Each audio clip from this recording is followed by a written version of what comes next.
அம்மா என் அப்பா எப்பமா வருவார்? எல்லாரும் பாருமா அவங்க அப்பா கூட விளாட்றாங்க. எத்தனை வாட்டி சொல்றது உன் அப்பா வரமாட்டான்னு? ஒரு தடவை சொன்னா உனக்கு புரியாதா?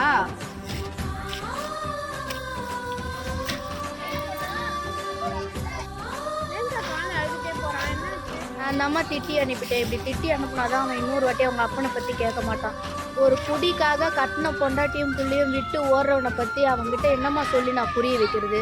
அதுக்காக தான் திட்டி அனுப்புனேன். அவனை ஒரு வாட்டி திட்டி அனுப்பும் போது என் மனசு எவ்வளோ பாடுபடுன்னு எனக்கு தாம்மா தெரியும். சரி, நான் போய் அவனை சமாதானப்படுத்துகிறேன்.